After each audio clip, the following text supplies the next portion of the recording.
हे पा छानपैकी मौसम गेले.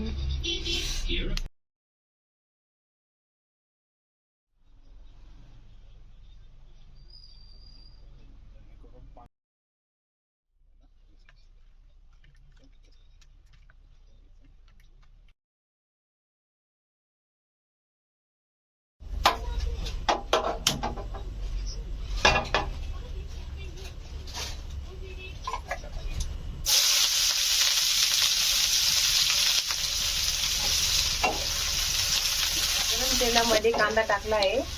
त्यानंतर कांदा छानपैकी परतून सोनेरी रंगापर्यंत लालसर छान परतून घ्यायचा आहे. त्याला सारखं हलवत राहायचे, करपू द्यायचा नाही. जर तुम्हाला ही रेसिपी आवडली तर तुम्ही चॅनलला नक्की सबस्क्राईब करा, लाईक करा, शेअर करा. आणि जर तुम्हाला नवनवीन जर अशाच रेसिपी सोप्या आणि साध्या बघायच्या असतील तर नक्की चॅनल एकदा व्हिजिट करा. यामध्ये अद्रक लसूण बारीक कापून घेतला. चिकन साठी लागणारे मी मसाले दाखवणार आहे.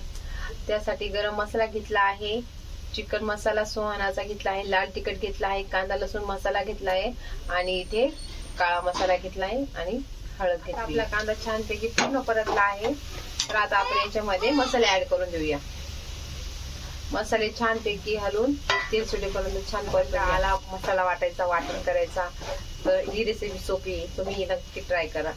चवीनुसार मीठ टाकावं लागेल, पण चिकनला मी मॅरिनेट करताना टाकूया. मॅरिनेट केलेले चिकन टाकूया. छानपैकी मिक्स करून घेऊया. हे पहा रंग बघा किती छान आलाय. ग्लास पाणी टाकून चिकन शिजायला ठेवून देणार. कशी झाली नक्की सांगा आणि तुम्हाला कोणते चिकन खायला आवडते कमेंट मध्ये नक्की सांगा.